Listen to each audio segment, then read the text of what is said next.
Good day, everyone. Welcome to another video of learning methods and strategies in teaching. In this video, we will deal with good classroom management introduced by Jacob Kunin. Kunin's model focuses on preventive discipline techniques and strategies designed to prevent the occurrence of discipline problems in the first place.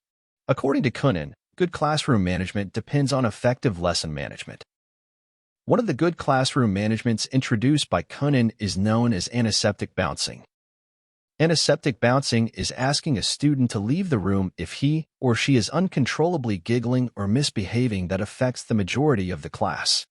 Example: letting the student get a drink of water or deliver a message to another teacher to permit her the time to regain composure and control her behavior.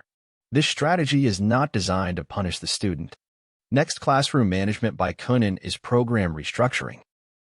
Recognizing a poor lesson or activity and trying to replace it for something else in order to restore a desired behavior. After giving the lesson plan a brief thought, the instructor sees that not every student will benefit equally from the explanation and examples given, depending on their cognitive level and preferred learning method. The teacher chooses to incorporate different teaching practices into the curriculum in order to reorganize it in order to address the problem. Another effective classroom management introduced by Kunin is with It Ness. The teacher should know what is going on in all parts of the classroom at all times. This also refers to teachers' knowledge of what goes on in the classroom and their capacity to deal with problems quickly. In other words, eyes at the back. Here's an example of how Kunin classroom management applies with It Ness. Imagine that Ms. Rodriguez, a high school teacher, is leading a discussion on a difficult subject with her students. She observes a group in the room's corner growing unruly and off task as the pupils are having group discussions. Ms. Rodriguez exhibits with It Ness in the face of the behavior rather than ignoring it or waiting for it to get worse. Another classroom management introduced by Kunin is humor effect. In this classroom management, the teacher makes use of jokes to release tension in a tense situation.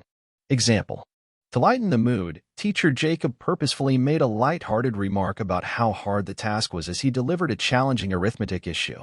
He made a humorous comparison between the arithmetic issue and a cosmic challenge or a crazy trip.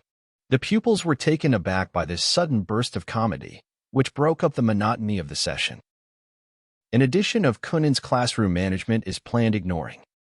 This refers to ignoring an action that the student may be doing for attention. In other words, intentionally dismissing or not acknowledging a student's behavior as long as the teacher is confident that the behavior is not too disruptive. In addition to Kunin classroom management is direct appeal. Responding directly when appropriate. Information is conveyed clearly, concisely, and without any ambiguity or indirectness. This strategy is used when communication effectiveness depends on immediacy and clarity. The idea is to communicate ideas, demands, or answers in a straightforward and understandable way. Next is known as proximity and touch control.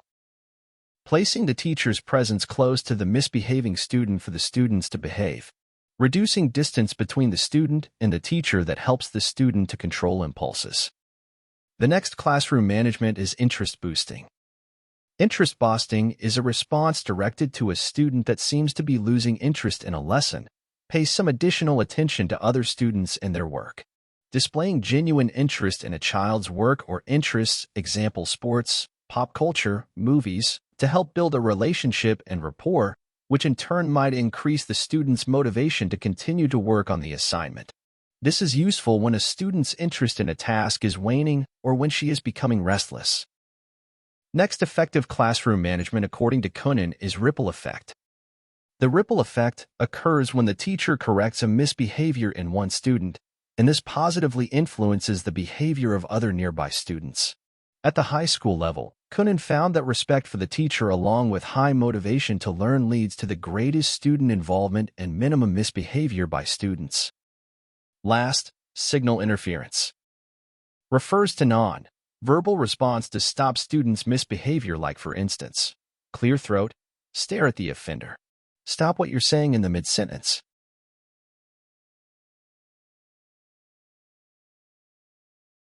A child who is having difficulty containing himself is asked to do an errand. By the time he comes back, the rest of the class is calmed down. Which classroom management technique was employed? A. Proximity control. B. Antiseptic bouncing. C. Signal interference. D. Walking around. Correct. The answer is letter B. Antiseptic bouncing.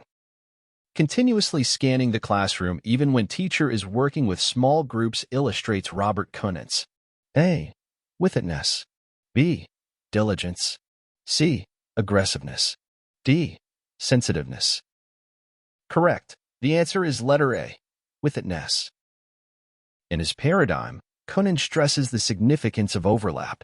What does the term overlapping mean? A. Sequential class times. B. Teachers cooperating among themselves. C. Managing several facets of the classroom at once. B. Giving students more time to finish their projects. The correct answer is letter C. Managing several facets of the classroom at once. According to Jacob Conant, what is the significance of ripple effect in classroom management? A. The impact of teachers' behavior on students' performance. B. The spread of positive or negative behavior to other students. C. The influence of peer pressure on student behavior. D. The importance of water-related activities in the classroom. The correct answer is letter B. The spread of positive or negative behavior to other students.